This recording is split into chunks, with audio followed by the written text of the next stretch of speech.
My work has taken me through a lot of different journeys, and it actually started out as a journey.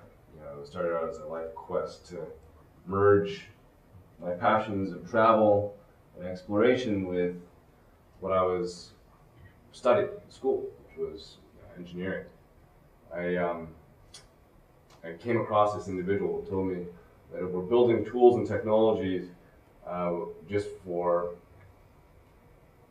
just for the sake of progress in terms of being faster, better, and cheaper, and we're not looking at the reasons why it applies to our own humanity, then we're really just trying to make ourselves obsolete.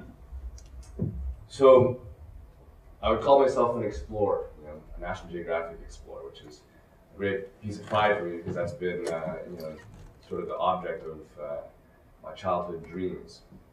And what I've been doing is taking things like robotics and merging them with, this very charismatic idea of what exploration is. Taking new approaches to look for things that traditionally have been forbidden to look for. Specifically, my obsession over the last, 5 years or 6 years or so has been one individual whose name is Genghis Khan. Genghis Khan. Does everybody here know who Genghis Khan is? When I was a boy, the person that I knew of as Genghis Khan was basically represented to me in a movie called Bill and Ted's Bogus Adventures. So that was the person that I knew of. But when I traveled to Mongolia for the first time to try to trace back my ancestral route, I found a much different, individual. I found a person who was celebrated as a world leader. Let me take you to Mongolia for a second. This is what it looks like. Mongolia's got the fastest sheep in the world.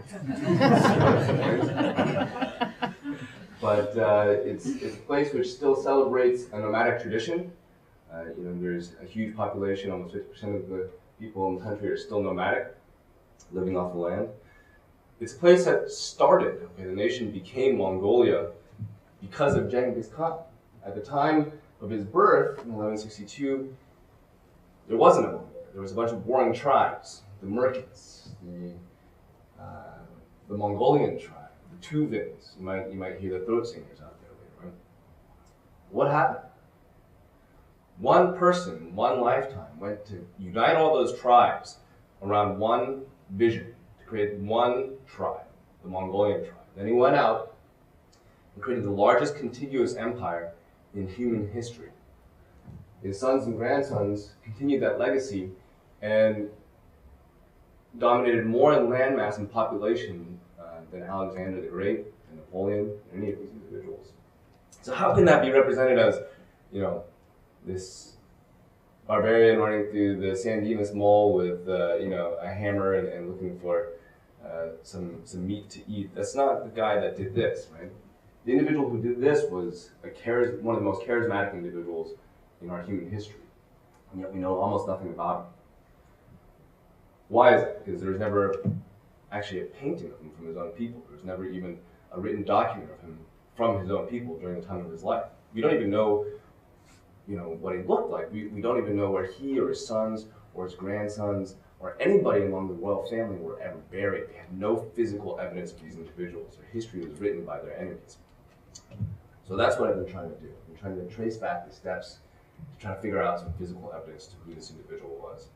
I know that he died somewhere in the summer of 1227, somewhere in northern China, and that his funeral procession moved north, and we don't really know where to, but we know that there's one place in particular which has been described in history for a very long time as being the location of where he wanted to be buried.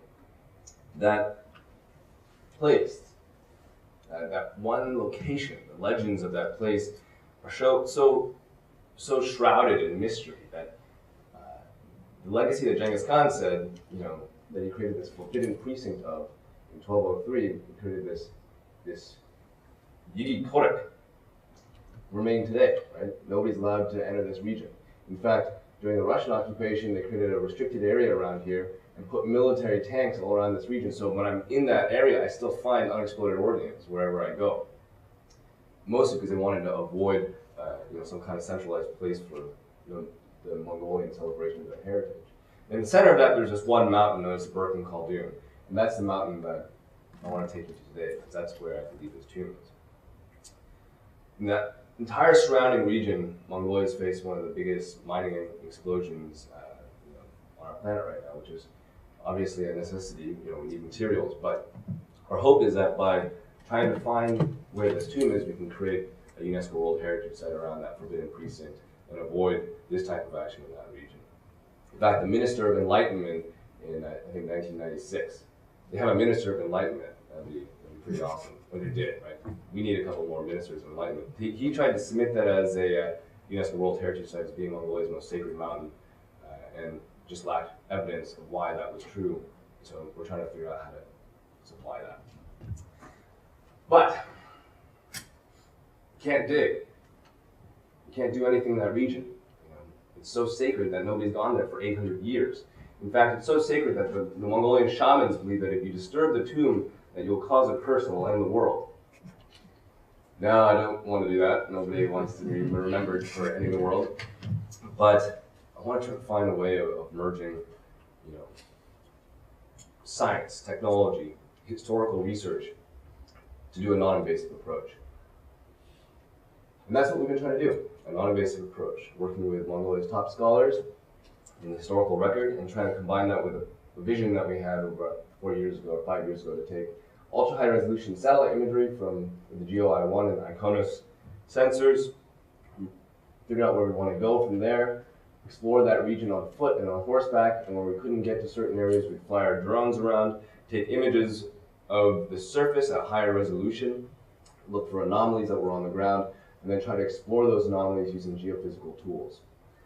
And this vision of a technology-enabled search was what I brought to Mongolia. And I brought it to the academicians of the Society of Science there, and even the foreign policy advisor of the president and the gave us permission. So what I'm about to show you is the first survey of this area in 800 years. We started building tools, right? These drones. This is in my lab. We built a lot of different robots. I'm about to show you a video of my first ever test flight of this drone. It starts out pretty successfully. Let's see if there's audio here. Actually, there's no audio on this. You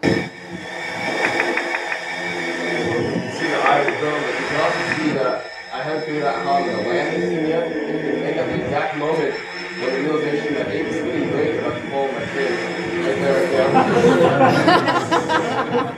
But that's trial and error, right? That was the first round. We've done several other rounds.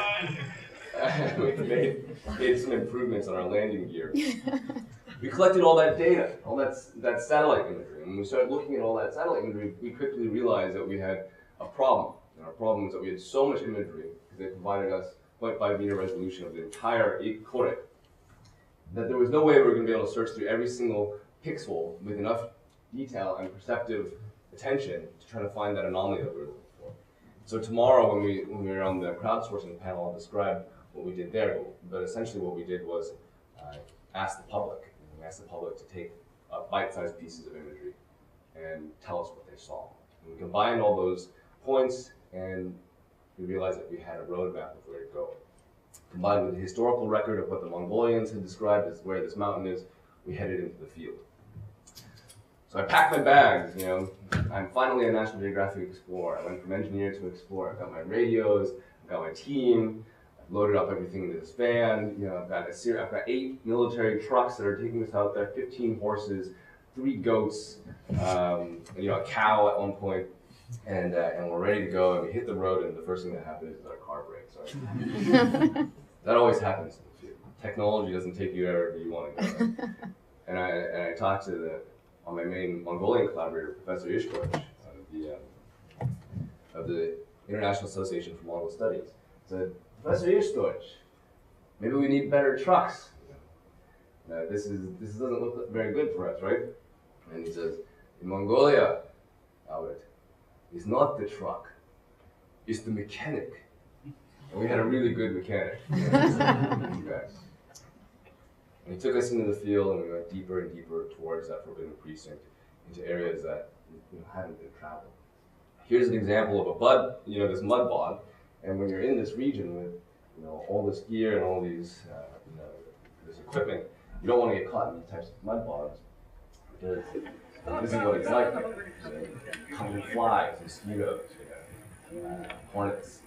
It's a pretty rough and tumbling experience.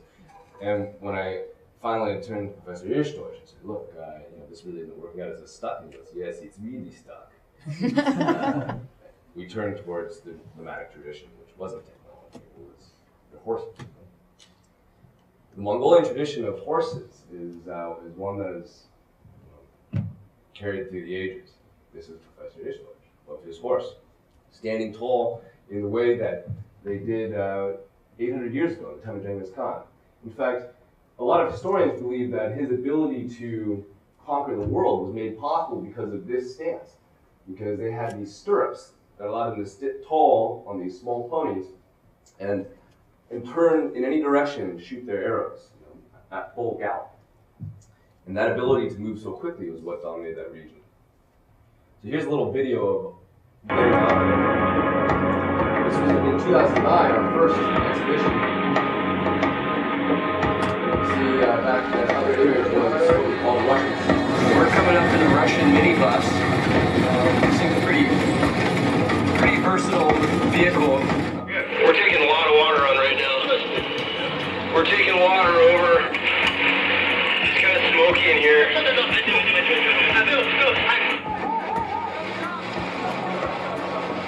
I've got all that gear. You're about to see what it's like.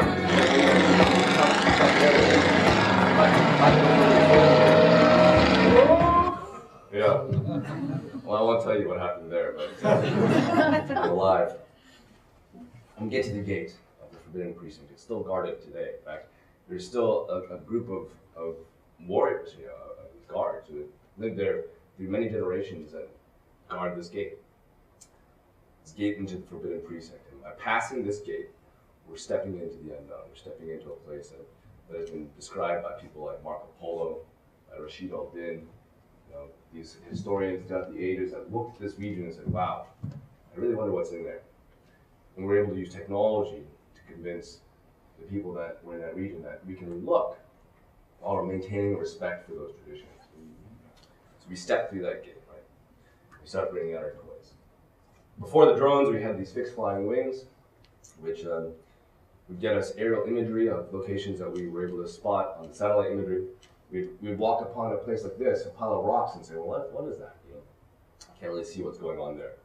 I know people said it was important, but we don't know why. When we fly the drone, you can make out that from the air, you can see what you couldn't see on the ground, which is these large rectangular structures underneath the surface, right? Showing the fingerprint of what was there once. We use our satellite imagery, the ultra high resolution imagery, to try to locate that mountain, one very special mountain. And there was one piece of that imagery in particular that was pretty compelling, this weird looking eye here. Okay.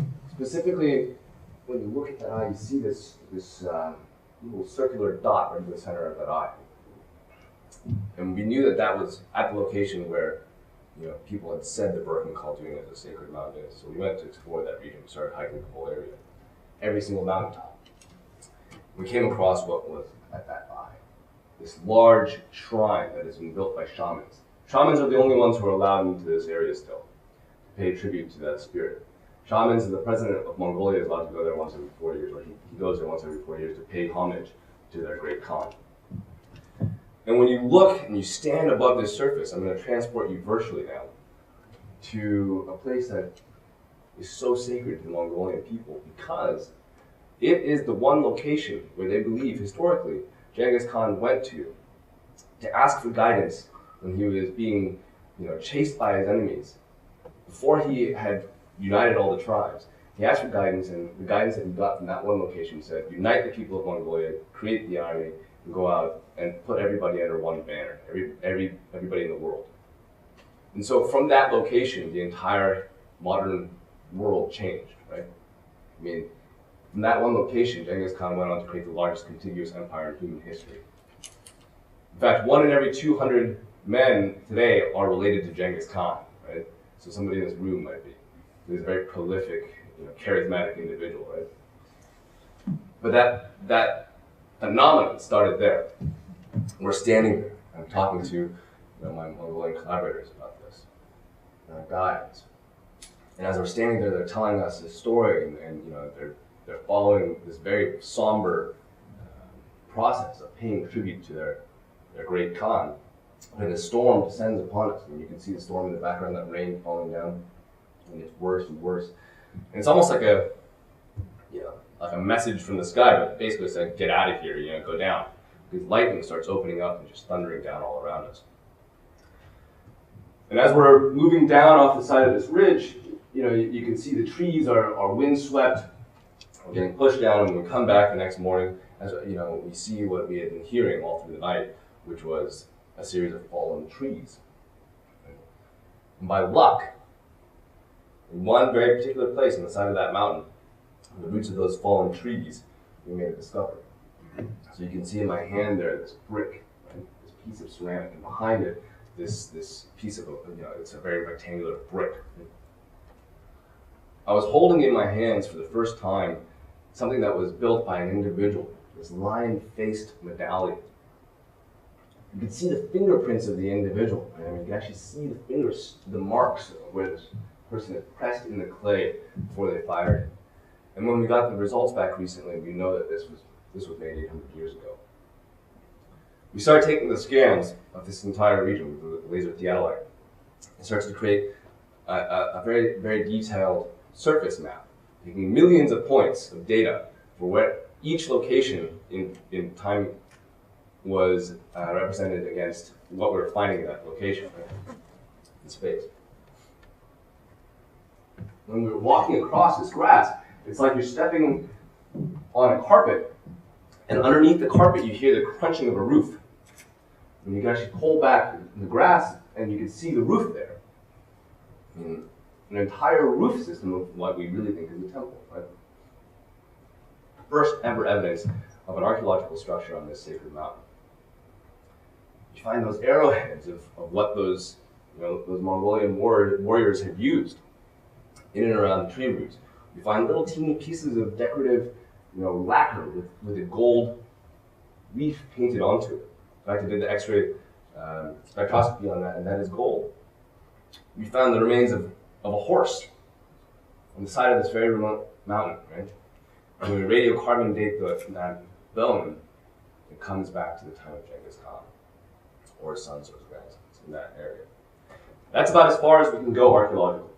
From that moment, I'm here with Dr. Fred Hebert, our archaeologist, and my co-PI on this.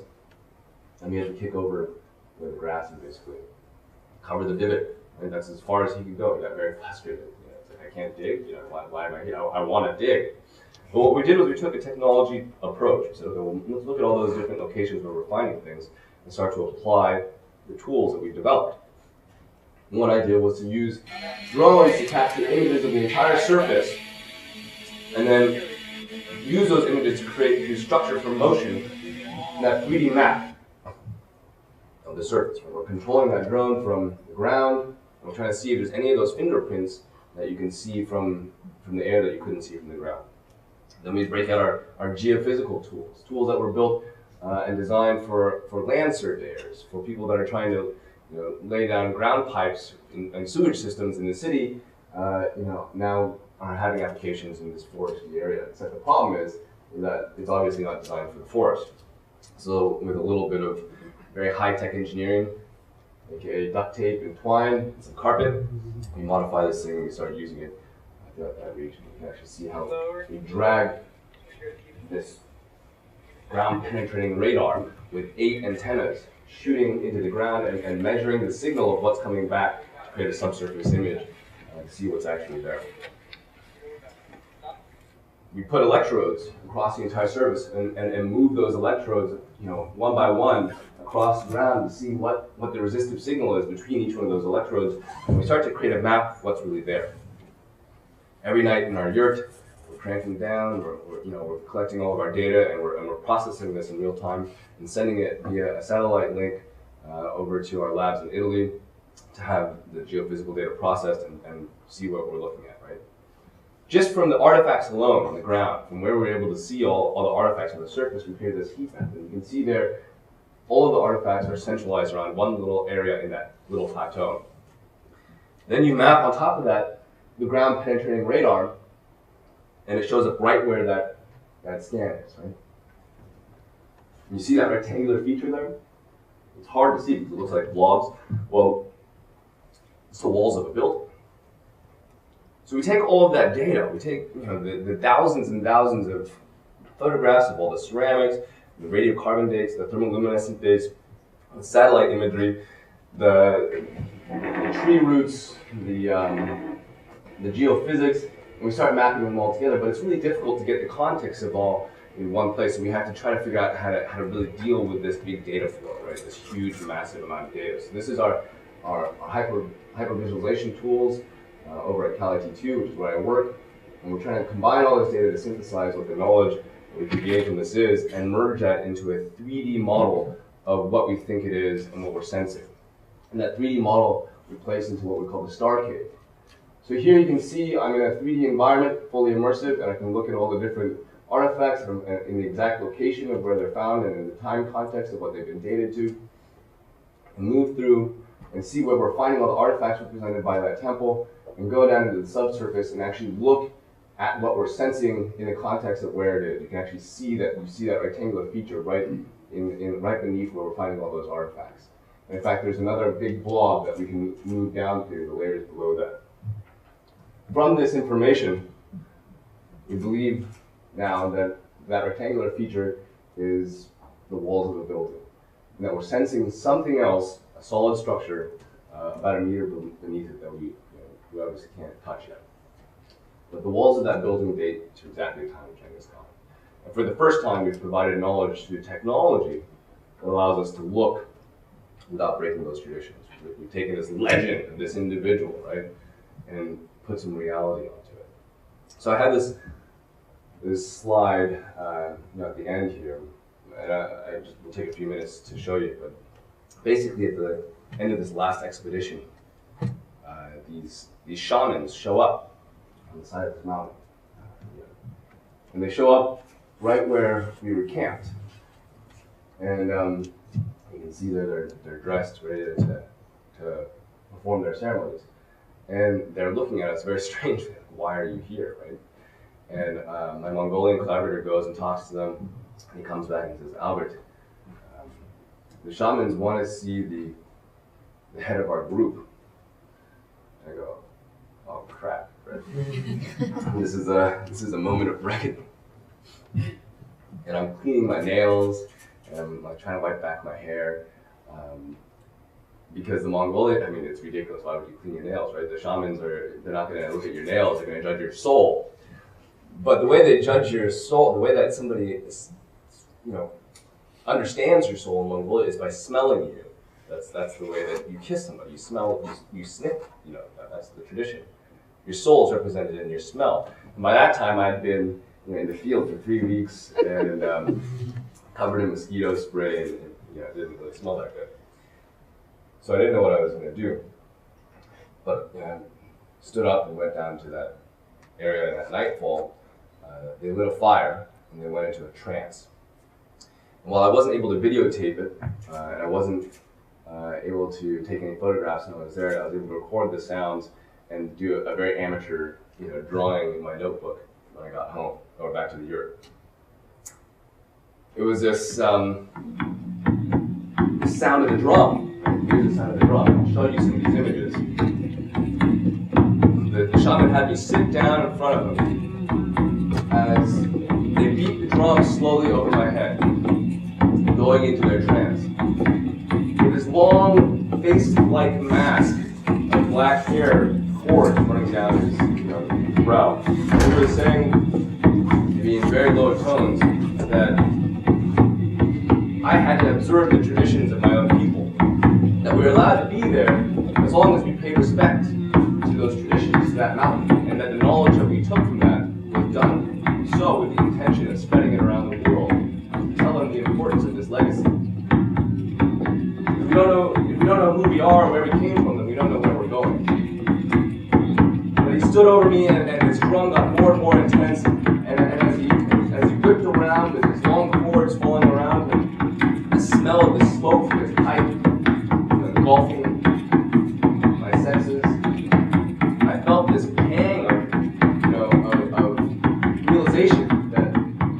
brought the future of technology to this ancient sacred place. And the shaman, as he stood there and it came to a climax, all he cared about was that we had the respect to do it, what we were doing, in the way that honored his people.